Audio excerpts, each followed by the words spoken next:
إيه أفضل الأعمال اللي إحنا ممكن نعملها في 10 ذي الحجة؟ جميل يا أخويا ما شاء الله. طيب بُص، أول حاجة كده تعالَ نتكلم على فضائل ذي الحجة. أول حاجة دي أفضل أيام الدنيا، فدي أفضل أيام في السنة كلّها متخيّل؟ ما ينفعش أضيّعها مني، أنا مش ضامن أعيشها تاني. تاني حاجة دي أكتر أيام في السنة ربنا يحب مننا فيها العمل الصالح، هو اختبار حُب، لو بنحب ربنا فعلًا لازم نجتهد في الأيام دي، ولازم نحرص على كل خير في الأيام دي. تالت حاجة إن دي أعظم أيام في السنة كلّها نعمل فيها حسنات، الحسنة في الأيام دي تقيلة أوي، والعمل الصالح في الأيام دي أجره كبير أوي فوق ما نتخيّل، فنحرص على كل خير فيها. اللي هيفهم ال3 فضايل دول كويس هيحرص على كل خير، وهيحرص على كل طاعة في 10 ذي الحجة. طيب نعمل في الأيام دي إيه؟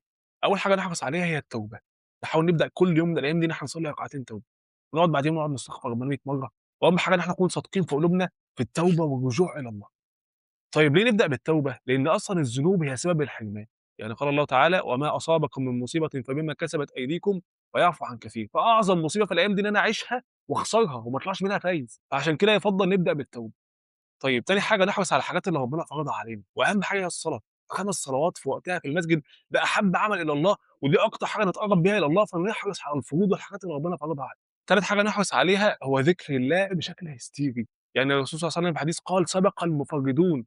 قيل: "من هم يا رسول الله؟" قال: "الذاكرون الله كثيرا والذاكرات." فالناس اللي بتذكر ربنا كتير دي أكتر ناس بتسبق في الدين، فنحرص إن إحنا نذكر ربنا على طول، طول ما أنا ماشي في الشارع سبحان الله والحمد لله ولا إله إلا الله والله أكبر، حافظ على أذكار الصباح، حافظ على أذكار المساء، حافظ على أذكار النوم، حافظ على أذكار بعد الصلاة، حافظ على أذكار الأذان، حافظ على جميع الأذكار، وكمان يُفضّل إن إحنا نكثر من الصلاة على النبي صلى الله عليه وسلم، فزي ما قُلت لك نحرص على ذكر الله بشكل هيستيري في الأيام دي، لأن أصلًا الأيام دي أيام ذكر. رابع حاجة نحرص عليها هو قيام الليل، طب قيام الليل ده بيبدأ إمتى؟ من بعد العشا، نصلي ركعتين ونسلم، ركعتين ونسلم، وفي الآخر خالص ممكن نختم صلاتنا بركعة واحدة. طب ليه قيام الليل؟ لأن الرسول عليه الصلاة والسلام في حديث ذكر: "وصلوا بالليل والناس نيام تدخلوا الجنة بسلام." فقيام الليل سبب في دخول الجنة. خامس حاجة نحافظ عليها هم ال12 ركعة السنن الرواتب، 4 ركعات قبل الضهر، و2 بعد الضهر، و2 بعد المغرب، و2 بعد العشا، و2 قبل الفجر. طب ال12 ركعة دول نحافظ عليهم يوميًا ربنا يبني له بيت في الجنة، متخيل؟ سادس حاجة نحرص عليها هو الصيام، يُفضّل إن إحنا نصوم معظم الأيام دي أو نصومها كلها. طب ليه الصيام؟ لأن أهل الصيام ليهم باب من أبواب الجنة مخصوص بيهم، فده بشرى بدخول الجنة. وتاني حاجة لو صمت يوم واحد بس في سبيل الله يبعد وجهك على النار 70 سنة، فبالتالي نجاة من النار وفوز بالجنة، طب ما ده اللي أنا عاوزه، أحرص على الصيام. سابع حاجة نحرص عليها هي الصدقة، يفضل إن أنا أثبِّت كل يوم فلوس أطلعها لله حتى لو 5 جنيه. طب ليه الصدقة؟ لأن الصدقة زي ما الرسول صلى الله عليه وسلم قال إن الصدقة تطفئ الخطيئة، سبب في مغفرة الذنوب. تامن حاجة أحرص عليها هي صلة الرحم، يفضل إن إحنا نزور قرايبنا كتير في الأيام دي، أو حتى أتصل عليهم بالموبايل أو أبعت لهم رسائل على الواتس، أسأل على القرايب. طب ليه صلة الرحم؟ لأن صلة الرحم سبب في طول العمر، وسبب في إن ربنا يوسّع عليك في رزقك. تاسع حاجة نحرص عليها إن إحنا ندخّل السرور على قلوب الناس، طب ده أعمله إزاي؟ سهل خالص، افتح موبايلك شوف أي مثلًا 3 أصحابك بقى لك كتير ما كلمتهمش، ابعت لهم رسالة على الواتس ادعي لهم، طمّن عليهم هيفرحوا والله، أو حتى اتصل بيهم هيفرحوا إن أنت اتصلت عليهم، فده عمل سهل وخلي بالك ده من أحب الأعمال إلى الله سرور تدخله على مسلم. 10 حاجة نحرص عليها إن إحنا ننشر الخير، كل يوم أحاول أنزّل أسطول قرآن، أسطول حديث وشرحه. طب ليه ده؟ لأن الله قال: "ومن أحسن قولًا ممن دعا إلى الله." فنحرص إن إحنا ننشر الخير بين الناس. النقطة ال11 اللي نحرص عليها إن إحنا نقرأ القرآن، ويُفضّل إن إحنا نحاول نختم القرآن في الأيام دي، ويا ريت كمان لو نعرف نقرأ القرآن في المسجد لأن أجر القرآن في المسجد مضاعف فوق ما نتخيل. تخيل أصلًا إن كل حرف من القرآن بحسنة، والحسنة ب10 أمثالها، والله يضاعف الحسنات لحد 700 ضعف وممكن أكتر كمان. يا عم أنت عارف الحسنة لو ب10 يعني الصفحة الواحدة من القرآن فيها حوالي 5000 حسنة، يعني الجزء الواحد من القرآن فيه حوالي 100,000 حسنة، يعني الختمة الواحدة للقرآن فيها حوالي 3.000.000 حسنة، هو في كده؟ العمل ال12 اللي نحرص عليه إن إحنا نفسّر القرآن لغيرنا. طب أفسّره لغيري إزاي؟ في برنامج اسمه المصحف الذهبي ممكن ننزّله على الموبايل ونشوف منه التفسير، أشوف تفسير الآية وأفسّره لوالدتي أو أفسّره لمراتي، أفسّره لأخويا. وفي كتاب تفسير ممتاز اسمه المختصر في التفسير، ممكن أشتريه من أي مكتبة وأتعلّم منه آية وأشرحها لغيري. طب ليه نحرص على العمل ده؟ لأن الرسول صلى الله عليه وسلم قال: "خيركم من تعلّم القرآن وعلّمه." فاحرص إن أنا أفسّر القرآن لغيري في الأيام دي أكون من خير الناس ومن خير الأمة، ولو حتى آية واحدة. النقطة ال13 اللي نحرص عليها هو طلب العلم. طب في واحد ممكن يقول لي أطلب العلم إزاي؟ سهل خالص، تفتح اليوتيوب شوف أي حد بتحبه، الشيخ مثلًا أحمد العربي والّا حاجة، شوف له أي فيديو ديني بنية إنك تطلب العلم، هتاخد ثواب طلب العلم. الرسول صلى الله عليه وسلم في حديث ذكر إن اللي يسلك طريق يطلب فيه العلم ربنا يسهّل له طريق إلى الجنة، السبب في دخول الجنة. النقطة ال14 اللي نحرص عليها إن إحنا نزور المرضى، وممكن أخصص كل يوم 5 دقايق مثلًا أدعو لجميع مرضى المسلمين، وكل واحد مريض أعرفه أدعي له، وممكن لو أعرف حد مريض أتصل بيه. طب ليه نحرص على زيارة المرضى؟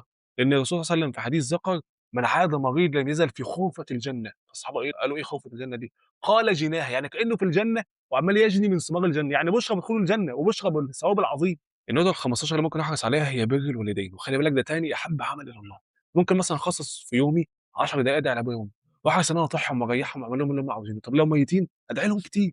النقطة ال16 اللي نحرص عليها وهي كثرة الدعاء، طول ما أنا ماشي في الشارع أشغّل لساني بذكر الله سبحان الله والحمد لله، واشغّل لساني في الدعاء اللهم ارضى عني، اللهم ارحمني، اللهم اعف عني، اللهم اعتق رقبتي من النار، وخلي بالك الرسول صلى الله عليه وسلم في حديث قال الدعاء هو العبادة، فالدعاء عبادة عظيمة. النقطة ال17 اللي نحرص عليها وهي إطعام الطعام، ودي حاجة سهلة خالص، ممكن أشتري مثلًا وليكن مفروم، كيلو مفروم مثلًا، وأعمله مثلًا كفتة والّا حاجة، وأجيب رز مثلًا أمي تعمله في البيت، وأجيب مثلًا علب، أعمل مثلًا وليكن 10 وجبات والّا حاجة، واشوف مثلًا ناس فقراء والّا حاجة واوزّع عليهم وجبات، يبقى آخد ثواب إطعام الطعام، وخلّي بالك الرسول صلى الله عليه وسلم في حديث ذكر في سياق الحديث وأطعموا الطعام تدخلوا الجنة بسلام، فمن أسباب دخول الجنة إطعام الطعام. النقطة ال18 اللي نحرص عليها وهو الاستغفار بالأسحار، وده قبل الفجر بحوالي نُص ساعة كده، وخلّي بالك ربنا كان بيتكلم على أهل الجنة وذكر من صفاتهم والمستغفرين بالأسحار، فمن صفات أهل الجنة إن هم كانوا بيستغفروا الوقت ده، فاحرص إن أنا أستغفر في الوقت. النقطة ال19 اللي أحرص عليها وهي جلسة الضحى، أصلي الفجر وافضل قاعد في المسجد لحد شروق الشمس، وبعديها بربع ساعة أصلّي ركعتين الضحى، خلي بالك أنت لو صليت الركعتين دول كأنك طلعت 360 صدقة، متخيل؟ لأن الرسول صلى الله عليه وسلم في حديث ذكر إن كل واحد مننا عنده 360 مفصل في جسمه، فأنت لو صليت ركعتين الضحى كأنك طلعت 360 صدقة على ال360 مفصل دول. النقطة ال20 اللي نحرص عليها وهي اتباع الجنائز، الرسول صلى الله عليه وسلم في حديث ذكر إن اللي يمشي ورا جنازة لحد ما يتصلّى عليها، وبعد كده يمشي وراها لحد ما تدفن، يتكتب له قيراطان من الحسنات، والقيراط الواحد كالجبل، يعني تاخد جبلين من الحسنات لو مشيت ورا جنازة لحد ما تدفن، متخيل؟ طب نعمل ده إزاي؟ ممكن أحرص إن أنا أصلّي الضهر أو العصر في أي مسجد جنب المقابر. النقطة ال21 اللي نحرص عليها وهي قضاء الحوائج، طب واحد ممكن يقضي الحوائج إزاي؟ لمّا تعرف إن أي حد محتاج أي حاجة اجري إنك تعملها له، لأن الرسول صلى الله عليه وسلم في حديث ذكر لأن أمشي مع أخ لي في حاجة أحب إلي من أن أعتكف في مسجدي هذا اللي هو المسجد النبوي اللي الصلاة فيه ب1000 صلاة، أحب إلي من أن أعتكف في مسجدي هذا شهر، فقضاء الحوائج دي عبادة عظيمة. النقطة ال22 اللي نحرص عليها إن إحنا نحاول نجمع بين ال4 عبادات دول، طب إيه هم؟ الصيام ونتبع جنازة ونطعم مسكين ونزور مريض. طب ليه ال4 عبادات دول بالذات؟ لأن الرسول صلى الله عليه وسلم في حديث ذكر إن العبادات دي ما تجتمعش في حد في يوم إلا لما يكون من أهل الجنة، فبشرى بدخول الجنة. النقطة ال23 إن إحنا نحرص عليها نحرص على صلاة الجمعة، ونحرص إن إحنا ننزل بدري، أتسابق إن أنا أكون أول واحد يخش المسجد، وخلي بالك ده لو حصل تاخد ثواب كأنك ذبحت جمل وفرجته على المسلمين، متخيل الجمل يخش له في 200,000 جنيه والّا حاجة، فإحنا كل أسبوع عندنا فرصة إن أنا كأني تصدقت بجمل 200,000 جنيه والّا حاجة، وأحرص برضه إن أنا في يوم الجمعة أكتر من الدعاء وأكتر من الصلاة على النبي صلى الله عليه وسلم. النقطة ال24 إن أنا ما ينفعش أضيّع يوم عرفة، أحرص على صيام يوم عرفة، ده الصيام بيكفّر ذنوب سنتين، ويوم عرفة هو يوم الدعاء، نكثر فيه من الدعاء ونكثر من قول اللهم اعتقني من النار، لأن ربنا بيعتق ناس كتير أوي من النار في اليوم ده، فربنا يا رب يعتق رقابنا من النار، ونكثر من قول لا إله إلا الله وحده لا شريك له، له الملك وله الحمد وعلى كل شيء قدير في يوم عرفة.